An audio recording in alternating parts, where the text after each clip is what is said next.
Good morning all of you. आज मैं आपको भारत के इतिहास में सबसे महत्वपूर्ण लड़ाई द बैटल ऑफ पलासी की लड़ाई जो 1757 ईस्वी में उस पर चर्चा करूंगा। पलासी की लड़ाई भारत के इतिहास में बहुत अधिक महत्व रखती है। ये लड़ाई जून 1757 में अंग्रेज़ों बंगाल के नवाब सिराजुद्दौला के बीच हुई। ये किसी भारतीय शासक के साथ अंग्रेज़ों की पहली आमने सामने लड़ाई थी। इससे पहले अंग्रेज़ों को अन्य यूरोपीय शक्तियों के साथ संघर्ष हुआ था। अंग्रेज़ों का अन्य यूरोपीय शक्तियों के साथ संघर्ष हुआ, फ्रांसीसियों के साथ, फ्रांसीसियों पुर्तगालियों के साथ, और अंग्रेज़ विजेता रहे उसमें। उनको सिमटा दिया। गोवा जैसे छोटे क्षेत्र पुर्तगाली बने रहे, पांडिचेरी में फ्रांसीसी बने रहे, इस टाइप से कुछ बचे।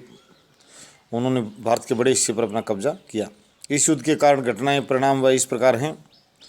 कारण क्या क्या कारण थे 1757 की पलासी युद्ध के, मैं उसमें राजनीतिक कारणों की चर्चा करूंगा। अंग्रेज़ों व सिराजुद्दौला के संबंधों की चर्चा, अंग्रेज़ों द्वारा नवाब कमज़ोर करने के प्रयासों की चर्चा, कलकत्ता की किलेबंदी भी उसका कारण बना, तात्कालिक कारण। युद्ध को होने का व्यापारिक सुविधाओं का दुरुपयोग किया अंग्रेज़ों ने, और युद्ध का पूर्वाभास प्रथम चरण और काल कोठरी घटना भी इसमें थी। अंग्रेज़ों का कलकत्ता फिर कब्जा व अलीनगर की संधि, लॉर्ड क्लाइव का षड्यंत्र, ये ढेर सारे जो कारण हैं वो युद्ध की भूमिका तैयार की। राजनीतिक कारणों जब मैं बात करूं तो 9 अप्रैल 1756 को बंगाल के नवाब अलीवर्दी खां की मृत्यु हो गई। उसका कोई पुत्र नहीं था, इसलिए कई लोगों की आंखें नवाब की कुर्सी पर लगी थी। इनमें सिराजुद्दौला का भाई यूसुद्दौला, शौकत जंग और मीर जाफर मुख्य थे। इन सभी विरोधियों ने प्रत्यक्ष व अप्रत्यक्ष रूप से नवाब का विरोध किया। बंगाल के नवाब सिराजुद्दौला का। नवाब ने अपनी स्थिति मजबूत करने के लिए कार्रवाई करनी शुरू की। उसने सर्वप्रथम घसीटी बेगम, जो यशदौला की माँ थी, को कैद करके उसका धन जब्त कर लिया। शौकत जंग ने भी भय में आकर उसका वफादाराना स्वीकार किया। वह मुगल बादशाह के पास नवाब पद की मान्यता प्राप्त करने के लिए पहुंचा। जब वह मुगल बादशाह से प्रमाण पत्र लेकर पहुंचा तो उसका सिराजुद्दौला से युद्ध हुआ। सिराजुद्दौला ने 16 अक्टूबर 1756 को उसे पराजित कर दिया, यशदौला को। अतः वह शांत हो गया। कलकत्ता में के एक सेठ अमीर चंद के सहयोग से वह गद्दी प्राप्त करने की सोचने लगा। अंग्रेज़ नवाब के प्रतिद्वंदी को शरण दे रहे थे। नवाब ने उसे ऐसा करने से रोका, जिससे वे उसकी परवाह करने के लिए तैयार नहीं थे। अतः दोनों में टकराव का वातावरण बन गया। राजनीतिक कारण भी ये बना इस युद्ध की शुरुआत होने का। अंग्रेज़ नवाब के विरोधियों को शरण दे रहे थे, तो स्वाभाविक रूप से टकराव होना था। सिराजुद्दौला अंग्रेजों के संबंधों पर चर्चा करूं। Relation between Sirajuddaula and English, ये भी एक तात्कालिक कारण था। उनके संबंध अच्छे नहीं थे, कटुता बढ़ती जा रही थी, टकराव बढ़ता जा रहा था। बंगाल के इस नए नवाब अंग्रेजों भी शुरू से टकराव हो गया था। एक परंपरा अनुसार जब भी बंगाल में कोई व्यक्ति नया नवाब बनता था तो अंग्रेज उसके प्रति स्वानुभक्ति दिखाने के लिए दरबार में के एक व्यक्ति को कुछ उपहारों सहित भेजते थे। परंतु इस बार अंग्रेजों ने इस प्रकार को औपचारिकता नहीं की। नवाब ने जब उनसे बारे में जानकारी चाही तो उन्होंने टाल मटोल की। फिर ये कहकर माफ़ी मांग ली कि वे फ्रांसीसी संघर्ष में व्यस्त थे।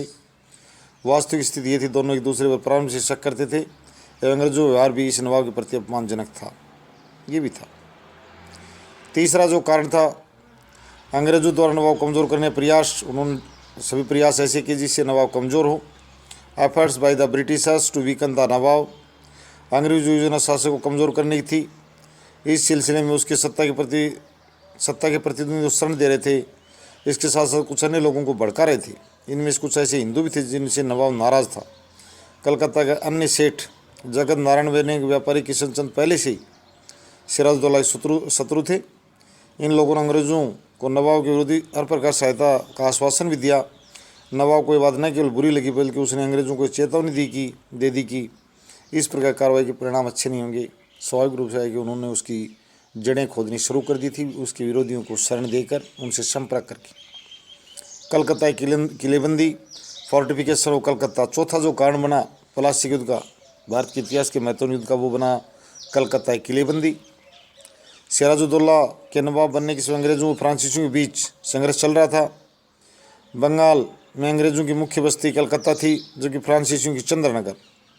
ये दोनों शक्तियाँ एक दूसरे से सुरक्षित होने का आरोप लगाकर अपनी बस्तियों की किलेबंदी कर रही थी।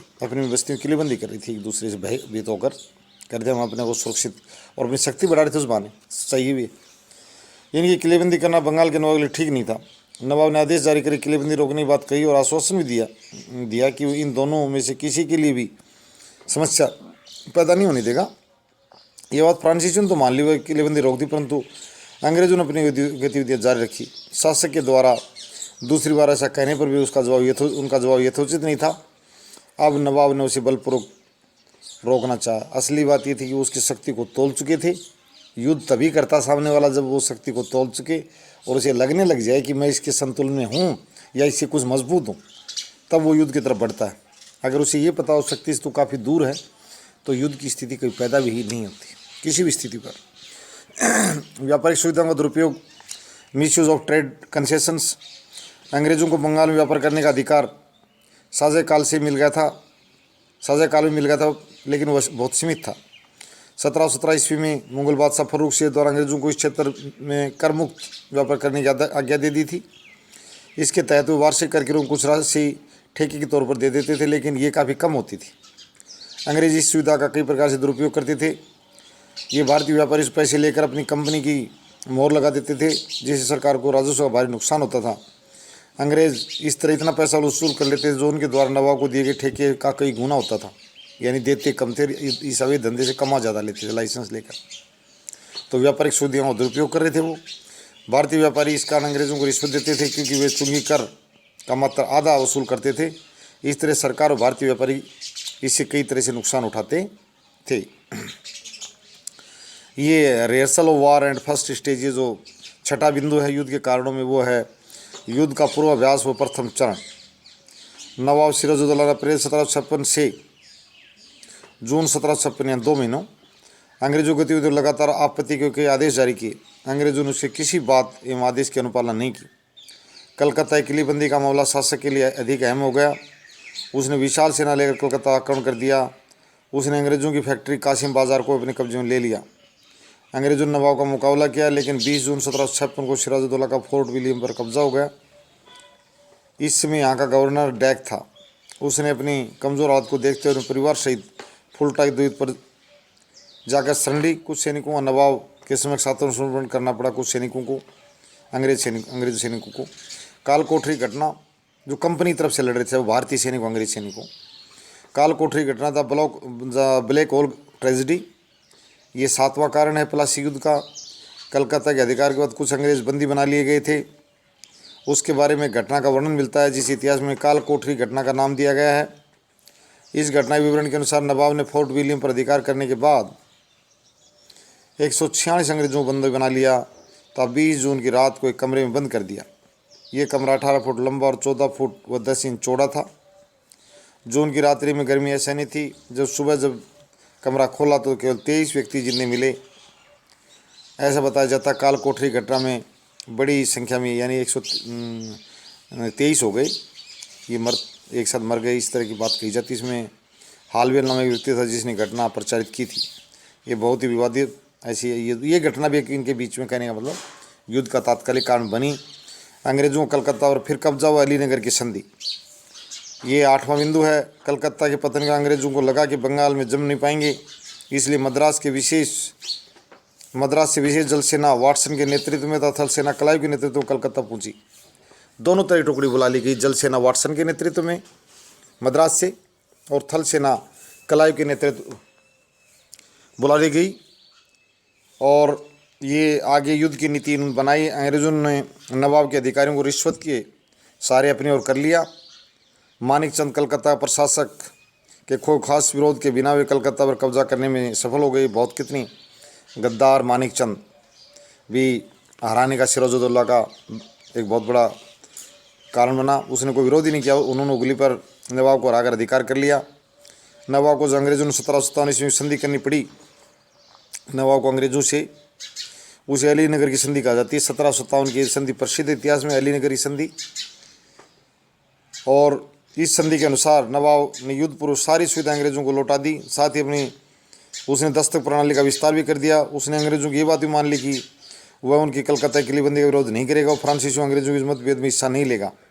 उसे इस युद्ध के बदले अंग्रेजों को युद्ध हर्जाना भी देना पड़ा। वास्तव में उसके लिए यह अपमानजनक संधि थी और एक प्रकार से हार ही थी। हार स्वीकार करके संधि की थी। लॉर्ड क्लाइव का षड्यंत्र, कॉन्स्पायरेसी ऑफ लॉर्ड क्लाइव, षड्यंत्रकारी क्लाइव भी इसमें कई जो षड्यंत्र रचकर और जीत का आधार या मार्ग तय किया अंग्रेज़ों का। उसने अपनी सुरक्षा और खतरे को देखकर क्लाइव ने कूटनीतिक चालें चलना शुरू कर दी। उसने नवाब को पद से हटाने का कार्य करना आरम्भ कर दिया। इसके उसने सिराजुद्दौला के मुख्य सेनापति मीर जाफर के साथ साठगांठ की। इन दोनों बीच एक गुप्त समझौता हुआ जिसकी शर्तें इस प्रकार थी। अंग्रेजों ने मीर जाफर को नवाब बनाना स्वीकार किया था। मीर जाफर ने सेना सहित अंग्रेजों को साथ देना। मीर जाफर ने यह स्वीकार किया कि वह आक्रमण और रक्षात्मक स्थिति में अंग्रेजों का मित्र रहेगा। मीर जाफर नवाबी के बदले 1 करोड़ रुपये कंपनी को, 50 लाख रुपये कलकत्ता के अंग्रेजों को तथा 20 लाख रुपये यहाँ के मुख्य हिंदू को देगा। उसने अंग्रेजों को बंगाल में हर प्रकार की सुविधा देने तथा हुगली के पास अपना सैनिक शिविर न रखने का आश्वासन भी दिया। अंग्रेजों मीर जाफर में जब तक तालमेल रहेगा वे एक दूसरे का हर परिस्थिति में सहायता करेंगे।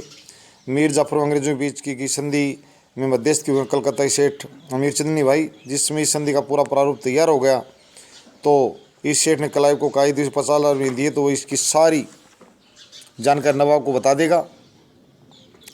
क्लाइव ने फिर एक संधि पत्र और तैयार किया जिसमें सेठ को 30 लाख रुपये देने का उल्लेख था।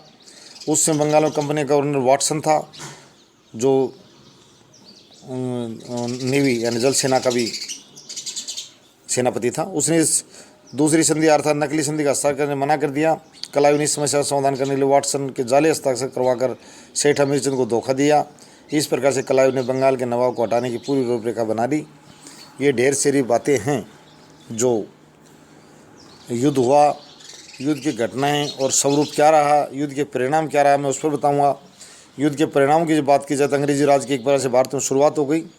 भारत के सम्मान को आघात लगा, सेटबैक टू इंडियन प्रेस्टीज। अंग्रेजों को आर्थिक लाभ भी हुआ इस युद्ध के बाद में, इकोनॉमी बेनिफिट टू ब्रिटिश।